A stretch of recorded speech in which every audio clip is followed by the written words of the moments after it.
नमस्कार दोस्तों, पिछली वीडियो में हमने पढ़ा था अध्याय 1 साकी।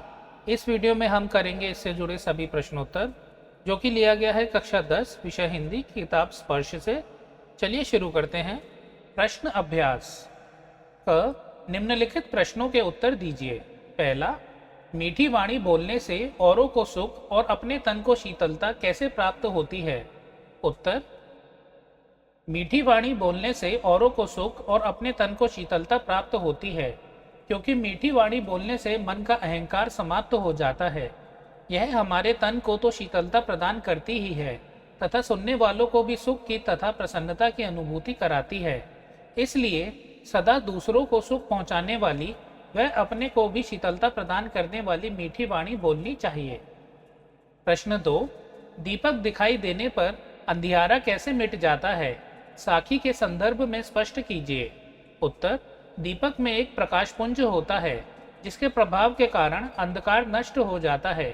इसी प्रकार मन में ज्ञान रूपी दीपक का प्रकाश फैलते ही मन में छाया, भ्रम, संदेह और भय रूपी अंधकार समाप्त हो जाता है। प्रश्न 3, ईश्वर कण कण में व्याप्त हैं पर हम उसे क्यों नहीं देख पाते? उत्तर, ईश्वर कण कण में व्याप्त हैं और कण कण ही ईश्वर है। ईश्वर की चेतना से ही यह संसार दिखाई देता है। चारों ओर ईश्वरीय चेतना के अतिरिक्त कुछ भी नहीं है, लेकिन यह सब कुछ हम इन भौतिक आंखों से नहीं देख सकते। जब तक ईश्वर की कृपा से हमें दिव्य चक्षु अर्थात आंखें नहीं मिलती, तब तक हम कण कण में ईश्वर के वास को नहीं देख सकते हैं और ना ही अनुभव कर सकते हैं। प्रश्न 4, संसार में सुखी व्यक्ति कौन है और दुखी कौन? यहाँ सोना और जागना किसके प्रतीक हैं? इसका प्रयोग यहाँ क्यों किया गया है? स्पष्ट कीजिए। उत्तर, संसार में वह व्यक्ति सुखी है जो प्रभु प्राप्ति के लिए प्रयास से दूर रहकर सांसारिक विषयों में डूबकर आनंद पूर्वक सोता है। इसके विपरीत वह व्यक्ति जो प्रभु को पाने के लिए तड़प रहा है, उनके वियोग से दुखी है, वही जाग रहा है। यहाँ सोना का प्रयोग प्रभु प्राप्ति के प्रयासों से विमुख होने और जागना प्रभु प्राप्ति के लिए किए जा रहे प्रयासों का प्रतीक है। इसका प्रयोग मानव जीवन में सांसारिक विषय वासनाओं से दूर रहने तथा सचेत करने के लिए किया गया है। तो यहाँ गलती हो गई है, को की जगह का आएगा, प्रयासों का प्रतीक। प्रश्न 5, अपने स्वभाव को निर्मल रखने के लिए कबीर ने क्या क्या उपाय सुझाया है? उत्तर, अपने स्वभाव को निर्मल रखने के लिए कबीर ने निंदक को अपने निकट रखने का सुझाव दिया है, क्योंकि वही हमारा सबसे बड़ा हितैषी है। अन्यथा झूठी प्रशंसा कर अपना स्वार्थ सिद्ध करने वाले तो अनेक मिल जाते हैं। निंदक बुराइयों को दूर कर सद्गुणों को अपनाने में सहायक सिद्ध होता है। निंदक की आलोचना को सुनकर आत्मनिरीक्षण कर शुद्ध व निर्मल आचरण करने में सहायता मिलती है। प्रश्न 6, ऐके आशिर पीव का पढ़े सुपंडित होए। इस पंक्ति द्वारा कवि क्या कहना चाहता है? उत्तर, ऐके आशिर पीव का पढ़े सुपंडित होए पंक्ति के माध्यम से कवि यह कहना चाहता है कि संसार में पीव अर्थात ब्रह्मा ही सत्य है। उसे पढ़े या जाने बिना कोई भी पंडित अर्थात ज्ञानी नहीं बन सकता है। प्रश्न 7, कबीर की उद्धृत साखियों की भाषा की विशेषता स्पष्ट कीजिए। उत्तर, कबीरदास जी की भाषा की सबसे बड़ी विशेषता अभिव्यक्ति की निर्भीकता है।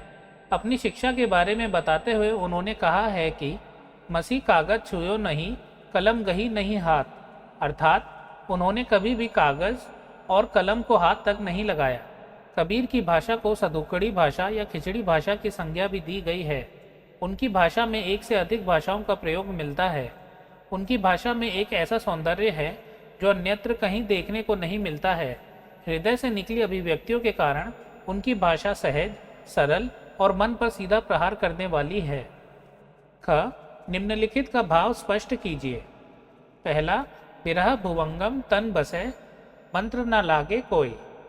उत्तर, इस पंक्ति का भाव है कि विरह अर्थात जुदाई, पृथकता, अलगाव एक सर्प के समान है जो शरीर में बसता है और शरीर का क्षय करता है। इस विरह रूपी सर्प पर किसी भी मंत्र का प्रभाव नहीं पड़ता है, क्योंकि यह विरह ईश्वर को ना पाने के कारण सताता है। जब अपने प्रिय ईश्वर की प्राप्ति हो जाती है तो वह विरह रूपी सर्प शांत हो जाता है, समाप्त हो जाता है, अर्थात ईश्वर की प्राप्ति ही इसका स्थायी समाधान है। दूसरा, कस्तूरी कुंडली बसे, मृग ढूंढे बन माही। इस पंक्ति का भाव है कि भगवान हमारे शरीर के अंदर ही वास करते हैं। जैसे हिरण की नाभि में कस्तूरी होती है, पर वह उसकी खुशबू से प्रभावित होकर उसे चारों ओर ढूंढता फिरता है, ठीक उसी प्रकार से मनुष्य ईश्वर को विभिन्न स्थलों पर तथा अनेक धार्मिक क्रियाओं द्वारा प्राप्त करने का प्रयास करता है, किंतु ईश्वर तीर्थों, जंगलों आदि में भटकने से नहीं मिलते, वे तो अपने अंतःकरण में झांकने से ही मिलते हैं। तीसरा, जब मैं था तब हरि नहीं, अब हरि है मैं नाही। इसका भाव है कि जब तक मनुष्य के भीतर अहम अर्थात अहंकार की भावना अथवा अंधकार विद्यमान रहता है, तब तक उसे ईश्वर की प्राप्ति नहीं होती। अहम के मिटते ही ईश्वर की प्राप्ति हो जाती है, क्योंकि अहम और ईश्वर दोनों एक स्थान पर नहीं रह सकते। ईश्वर को पाने के लिए उसके प्रति पूर्ण समर्पण आवश्यक है। चौथा, पोथी पढ़ी पढ़ी जग मुवा, पंडित भया न कोय। इसका अर्थ है कि पोथियों एवं वेद पढ़ पढ़कर संसार थक गया, लेकिन आज तक कोई भी पंडित नहीं बन सका। अर्थात ईश्वर के प्रेम के बिना, उसकी कृपा के बिना कोई भी पंडित नहीं बन सकता, तत्व ज्ञान की प्राप्ति नहीं कर सकता। भाषा अध्ययन। प्रश्न 1, पाठ में आए निम्नलिखित शब्दों के प्रचलित रूप उदाहरण के अनुसार लिखिए। उदाहरण, जिवे जीना। उत्तर, औरन अर्थात औरों को और, साबण अर्थात साबुन, माही अर्थात में अंदर, मुवा अर्थात मर गया मरा, देखया अर्थात देखा, पीव अर्थात पिया प्रिय, भुवंगम अर्थात भुजंग, जलों अर्थात जलाओं, नेड़ा अर्थात निकट, आंगड़ी अर्थात आंगन में, तास अर्थात उस। परियोजना कार्य। प्रश्न 1, मीठी वाणी, बोली संबंधी व ईश्वर प्रेम संबंधी दोहों का संकलन कर चार्ट पर लिखकर भित्ति पत्रिका पर लगाइए।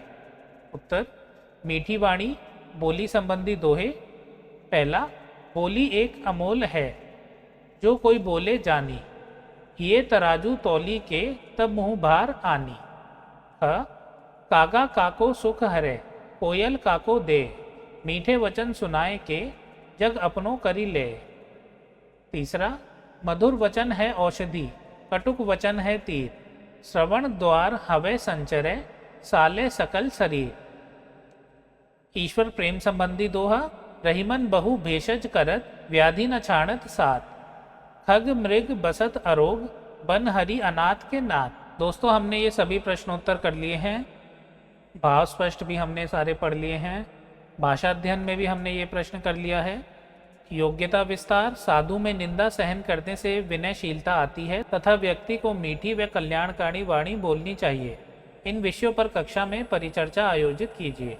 तो दोस्तों, ये आप स्वयं कीजिए। दूसरा, कस्तूरी के विषय में जानकारी प्राप्त कीजिए, ये भी ये दोस्तों आप स्वयं कीजिए।